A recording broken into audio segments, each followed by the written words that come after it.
It'd be hard to find a police officer who was more dedicated to catching bad guys than Gary Jubelin. For 35 years, he was the worst nightmare for crooks in New South Wales. Perversely, though, his commitment to the job was so great, it ended up destroying his career. Now, in a retirement he really doesn't want, the former homicide detective has some confessions to make about a life of fighting crime and the true cost of being a cop. Gary Jubelin has carved out a celebrated career catching killers. I don't start an investigation without the intent of solving it. To the world, a hard man and a star homicide detective. But his life and career could have been so different. Colleen, did you expect Gary to grow up to be a policeman? No, he was an electrician, but he wasn't a very good electrician anyway. I'm sorry, son. No, you can say that.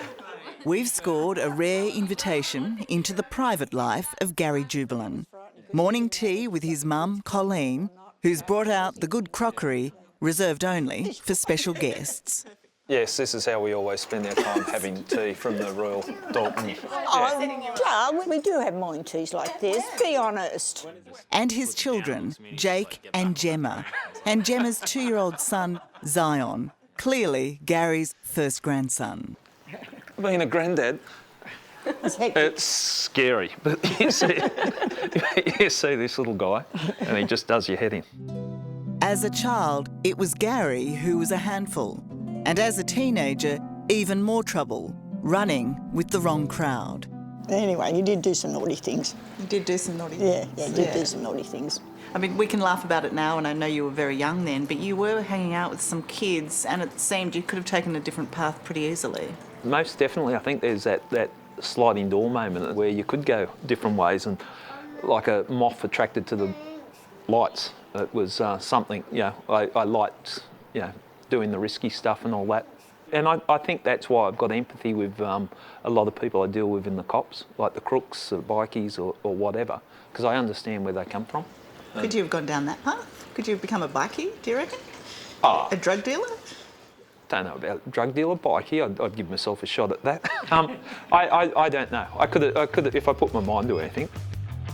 It's an extraordinary concession, and so not surprising then that as a young adult, policing wasn't even on Gary's radar. Almost unrecognisable under that hair, Gary was a hippie who, when not working as a sparky, spent his spare time surfing. But then Gary saw something that gave him a glimpse into a whole new world. It happened by chance where I was having a break when I was on a building site and I saw 2 police chasing a person up the road, sprinting after him. The crook was sprinting, the cops were sprinting, and I thought, how much fun does that look? And I applied for the police the next day. So it wasn't some noble reason on why I joined the police or anything. I saw 2 cops chasing a bad guy. I thought, that's the simplicity of life, good versus evil, and I thought I wanted part of that. And you found the very job that was best suited to you? It felt like a glove on me. It just felt right. I found I could have that excitement doing the right thing. Now, a cowboy movie, the white hat and the dark hat. I felt like it was good. I'm drawn to the excitement of the criminal world, but being a police officer, I can go in there and be the good guy instead of the bad guy. But and still get the thrill. And still get the thrill. What was it about being a homicide detective that you enjoyed so much? Because that's a pretty dark side of life to see. It's a very dark side of life, but the challenge of and the responsibility of investigating someone's death. There's few things that are higher, doing something that really counts. He could have finished this. Once you've met the victims' families, you become very driven. Yeah, it's a 24/7 job to investigating someone's death. If it's 24/7, it means it's not just your day job, it's in your private life as well, isn't it? It screws up your private life. There's no ifs or buts. You're at the beck and call of your phone, and you get called to a homicide that you could be gone for a week, you could be gone for 2 weeks, and your next 6 months might be in a remote location. Jake and I always knew that, that he was out there helping families that needed him more than we did, and that's that's just how it was and we would never change that. I've never wished otherwise. I'm so proud that he was able to do that. There's no regrets about or wishing that he was around more. Are you having fun? The Jubelins have always been a close family. And Jake and Gemma have always been keenly interested in their dad's work. I was always questioning Dad, probably too much, couldn't tell me everything, but I'd just wait till he was on the phone and listen in, so. I didn't realise you were listening in as much. Because we'd be talking about the body being cut up or something, and then the next day, what happened to that body that was cut up? And anyway, it's probably not good parenting.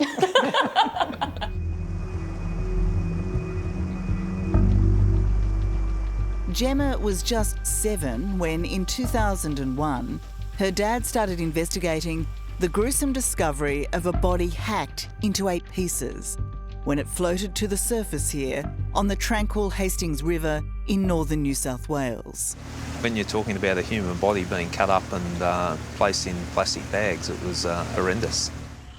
The dead man was drug dealer Terry Falkner, and the investigation of his murder became an obsession for Gary. At this stage, we're doing forensic examinations. But it was worth it. After 10 long years, Gary finally caught the architect of the macabre murder, drug kingpin Anthony Parrish. Police swooped on the 2 men at a McMahon's Point cafe yesterday. Can you describe to me the feeling for you and the team the morning that Anthony Parrish was actually arrested? That's the feeling. I was so happy. I have never been under so much pressure in my entire life, work or personal. If we didn't get him, there was no plan B, and the ramifications were quite frightening. I think you described it as a detective's dream. It was a detective's dream in that it had every twist and turn that you would expect of a organised crime type murder. One of the 2 men arrested yesterday. With 14 others charged for more than 100 offences, including arson, armed robbery and other murders, the investigation was so successful it inspired the Underbelly series Badness. It would be over a year before Gary Jubelin got another chance to bring down his prey. Suddenly, Detective Gary Jubelin was a star. Every time you put your head up, I'm going to kick it. You featured in that Underbelly series. Was that good for you or bad for you, do you think? Look. Good for the ego, maybe? Well, if you're honest, you'd say yes, it is good. I was flattered that the TV series made about the work that you're doing. But ultimately, Gary believes the Underbelly exposure was not good for his career. Didn't you idiots do any explosives training? I've got no regrets about it, but I think it made me a target within my own organisation, which is a shame. Coming up, Don't laugh, you're encouraging him. married to the job. I lost it. I used some profanities towards Gary. I said, what the F are you doing? How cops cope Try to run away from the pain. with never-ending evil. What makes me tick? A fear of failure more than the joy of success. And the sacrifices The haunting memory of my 2 children asking where am I going. of the forgotten few. I know when my personal life was not in a good state, it was worse for the crooks. That's next on 60 Minutes.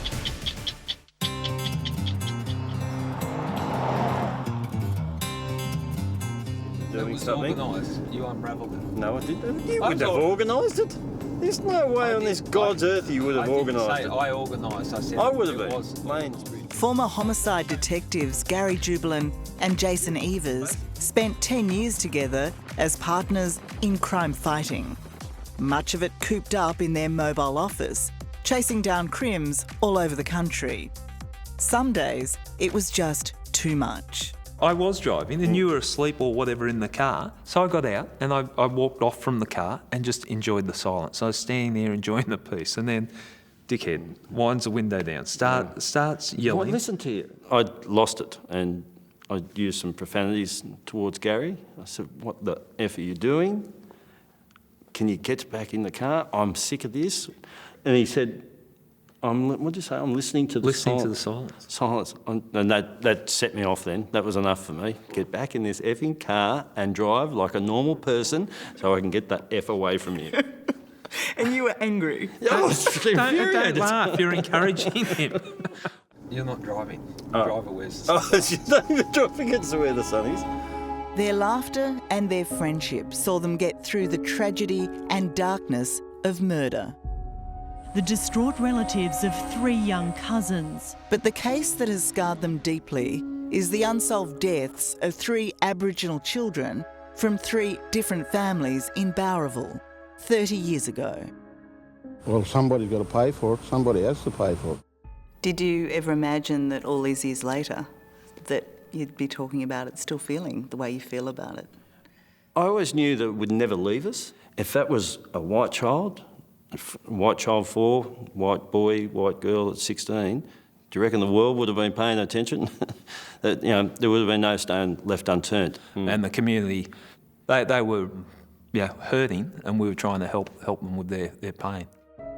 Hey guys, yeah, we better do the cab. We won't get into trouble. Gary and Jason may no longer be detectives, but their commitment to this community as it continues to doggedly fight for justice is unwavering, a trademark of Gary's career.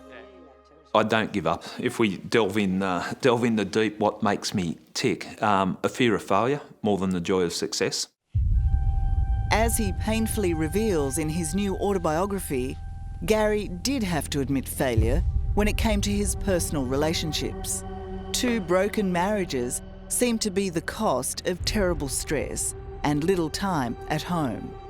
And he still carries the guilt of leaving his first wife, Debbie, when their children, Gemma and Jake, were still so young. The haunting memory I have of that is walking out of the family home and packing some stuff into a car, and Debbie standing there, sort of in the background, and my 2 children asking where am I going, and it's not easy to talk about, not easy to write about. Clearly, I haven't dealt with it, and it was 20 years ago. It's still very, very raw. I felt like I should be someone that could be trusted and relied upon, and I failed in something that was very important. And I think part of me channeled that, and it was almost like punishing myself by working harder, try to run away from the pain. And it might be impertinent of me to say this, but it seemed to be a pattern for you. Yeah, well, I don't know if it's impertinent. It's probably... Yeah, look, I know when my personal life was not in a good state, it was worse for the crooks because I had more time on my hands. One such homicide investigation to benefit was that of 20-year-old Matthew Leveson.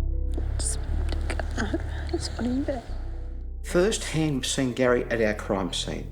This is what I tell all people, that here Gary is, up to his knees in ticks, mud, leeches, like all the rest of his colleagues. He asks nothing from his staff what he wouldn't do himself. It was thanks to Gary, his tenacity, that we recovered Matt. We started from where Matt's car was found. Devastated parents Mark and Faye Leveson broke all our hearts when they shared with 60 Minutes their decade-long search for their missing son Matthew, presumed murdered in 2007. He's a beautiful boy, he wouldn't harm a fly. In 2008, Matt's partner, Michael Atkins, was charged with murder but was found not guilty and always maintained he knew nothing about Matt's disappearance. 8 long years later, Gary Jubelin took on the case. And incredibly, Atkins made a confession to him. Not to murder, but to burying the young man's body, claiming he panicked after finding him dead in their apartment from what he thought was a drug overdose. Eventually offered immunity from prosecution, Atkins finally led Gary and his team to where he callously buried Matt's body. And then we found his skeletal remains, and I still get chills up my spine at the thought of that. This is what we've worked for 9.5 years. We've achieved that. The Levesons refused to believe their son died of a drug overdose, and the coroner made an open finding on the cause of Matt's death due to insufficient evidence. But controversially, Gary continues to believe Michael Atkins' version of what happened. I have to come to a conclusion based on fact. It's a scientific approach to investigations. I look at the facts and then make my determination. But the thing is, Gary, that in this case, there wasn't science or facts that you were basing it on. You were basing it on your interview with Michael Atkins, and you believe him. Yeah. You believe that Matt died of a drug overdose. Yeah, and science and facts, and I think we've got to add another thing in there: experience, a proper assessment of the information that was provided. But perhaps Gary's most controversial investigation is the one that ended his career: the hunt for 3-year-old William Tyrrell. Recovered a number of items. At this stage, we don't think they're related to William's disappearance. Get away with that bloody thing, mate. In a shock fall from grace, Gary was convicted earlier this year for illegally using his mobile to record conversations with a suspect in the toddler's disappearance. I'm not getting the truth from you, and that causes me concern. This week gone, Gary was back in court appealing the finding. Whether you were right or wrong, was it worth it considering what you've lost? No, it probably wasn't worth it, because it's taken me out of an environment that was, I felt that I was doing some good. But again, line me up, same set of circumstances, and I'd probably do the same thing. Gary has always pursued the hard and soft of life, believing in the balance of yin and yang. But to read of the struggles of the Tyrrell case and his ever-increasing workload, something had to give. After 35 years of service, in a blaze of publicity and courtroom drama, it was Gary Jubelin's career. I'd like to thank the support I've had from my family, friends, and most importantly, the victims of crime. I wasn't going to go out with, like, pack up your box, here's a retirement. It was always going to be dramatic. I wonder if the events around the William Tyrrell case saved you in some way. I mean, as hard as it is to be taken away from a career that you love, that you actually may finally find the balance you've been hunting for all your life.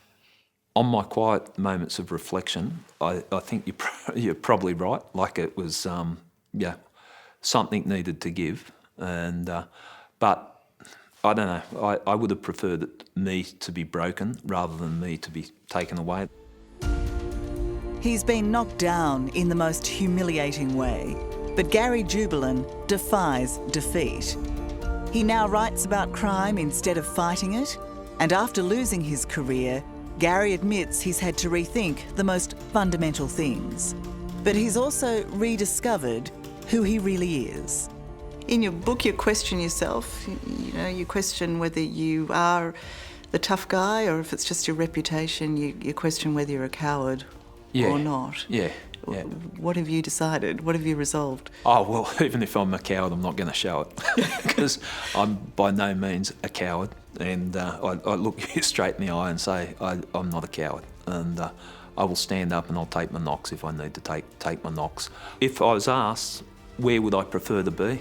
I was a homicide detective. I will always be a homicide detective, but it doesn't define who I am. You point me in a direction, and if I'm passionate about it, I like to think that I can do something worthwhile. Hello, I'm Tara Brown. Thanks for watching. To keep up with the latest from 60 Minutes Australia, make sure you subscribe to our channel. You can also download the 9Now app for full episodes and other exclusive 60 Minutes content.